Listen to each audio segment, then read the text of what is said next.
Hello नमस्कार, आपका मुकेश बैरागी 9627 channel पे बहुत बहुत स्वागत है। आज का अपना टॉपिक है विराम चिन्ह हिंदी व्याकरण में। ये माध्यमिक शिक्षा की बोर्ड की बुक है।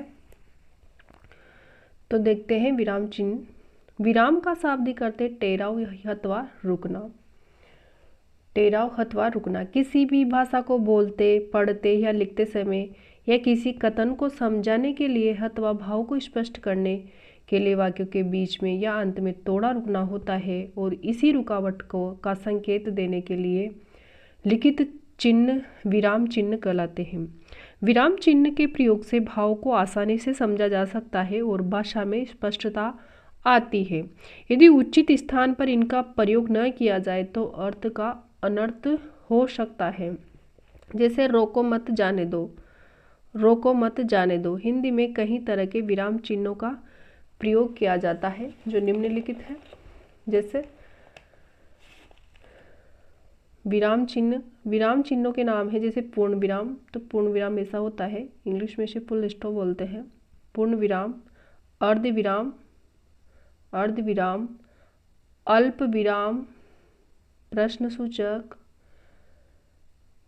विस्मय सूचक, विस्मय सूचक ऐसा होता है।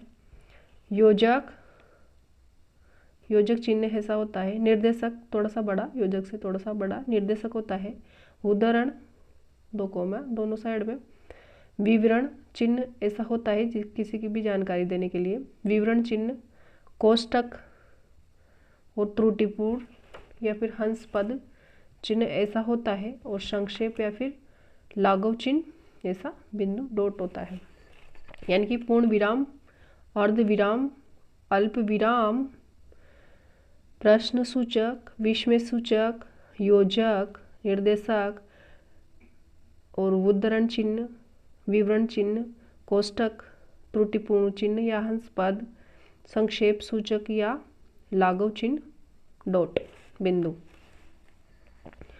पूर्ण विराम यानी कि पूर्ण विराम किसे कहते हैं? तो पूर्ण विराम का प्रयोग वाक्य पूरा होने पर किया जाता है। जहाँ प्रश्न पूछा जाता है और उसे छोड़कर हर प्रकार के वाक्य के अंत में इसका प्रयोग होता है। यानी कि जहाँ क्वेश्चन पूछा जाता है, यानी कि क्वेश्चन वाचक आता है, वहाँ पे उसके अलावा सभी जगह पूर्ण विराम चिन्ह का प्रयोग किया जाता है।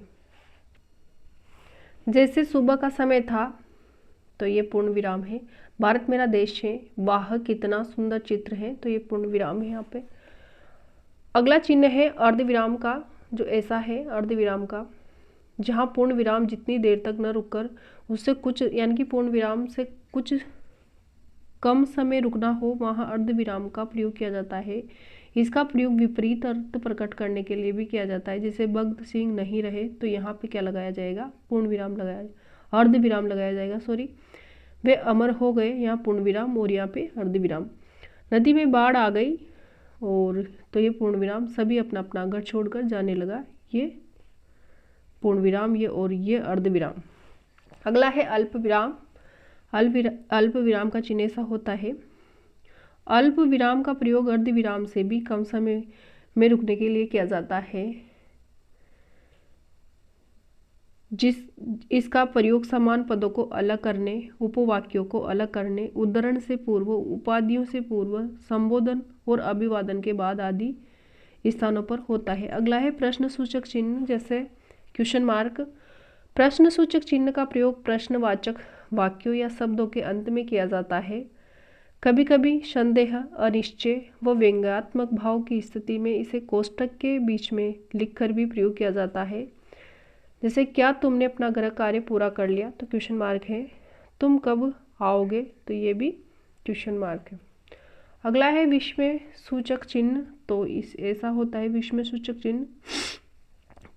खुशी, हर्ष, घृणा, दुख, करुणा, दया, शोक, विस्मय आदि भाव को प्रकट करने के लिए चिन्ह का प्रयोग किया जाता है। संबोधन के बाद में भी इसका प्रयोग किया जाता है। जैसे वाह, तो पूर्ण विराम के नीचे डॉट लगा दो, तो वो हो जाएगा विस्मय सूचक चिन्ह। कितना सुंदर पक्षी, वाह कितना सुंदर पक्षी है। खुशी, हरे तुम आ गए। आश्चर्य, वो हो तुम्हारे साथ तो बहुत बुरा हुआ, ये दुख की।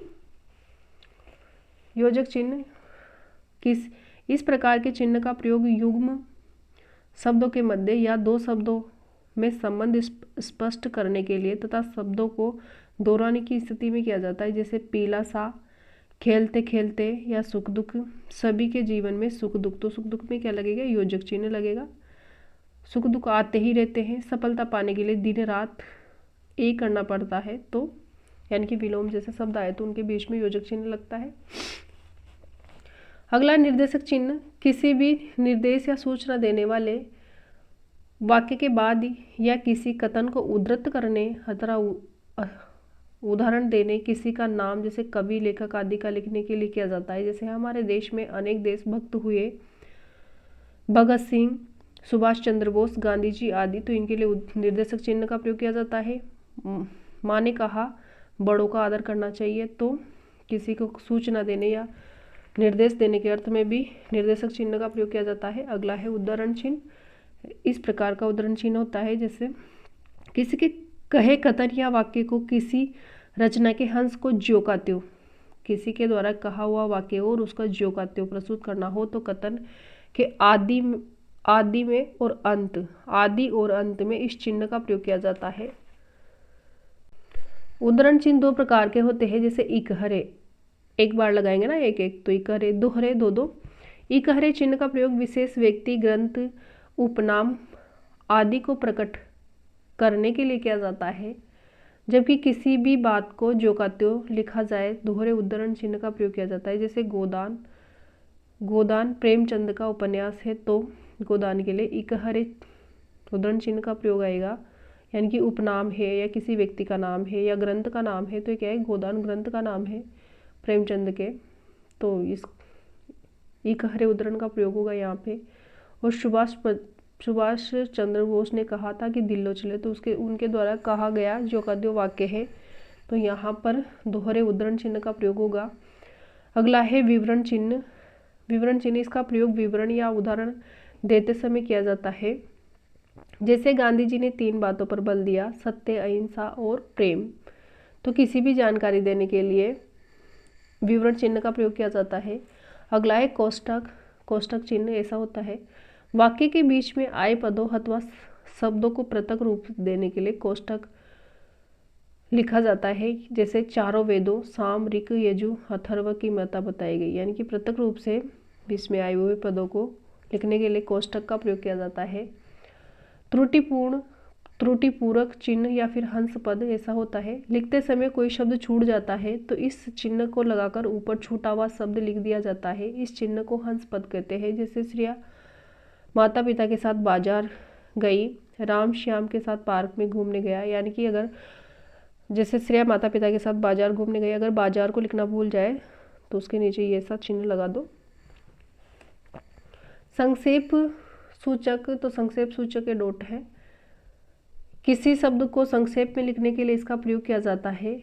उस शब्द का पहला अक्षर लिखकर उसके आगे बिंदु, यानी कि ऐसा बिंदु लगा देते हैं। ये शून्य लागू चिन्ह के नाम से जाना जाता है और संक्षेप सूचक भी कहा जाता है, शून्य लागू चिन्ह भी कहा जाता है। जैसे बी ए, तो बिंदु लगा दिया, फिर बी के आगे बिंदु, फिर ए के आगे, तो पूरा डॉक्टर के आगे पूरा न बोलकर आधा बोल दिया, डॉक्टर मतलब आधा लिख दिया, डॉक्टर के आगे बिंदु लगा दिया। अनुष्क शर्मा, पंडित राम स्वरूप शर्मा, तो ये था संक्षेप सूचक चिन्ह। तो ये था आज का अपना टॉपिक विराम चिन्ह। तो वीडियो देखने के लिए आपको बहुत बहुत धन्यवाद। चैनल को सब्सक्राइब कीजिए, वीडियो को लाइक एंड शेयर कीजिए और कमेंट बॉक्स में कमेंट करिए कि वीडियो आपको कैसा लगता है। Okay, thank you.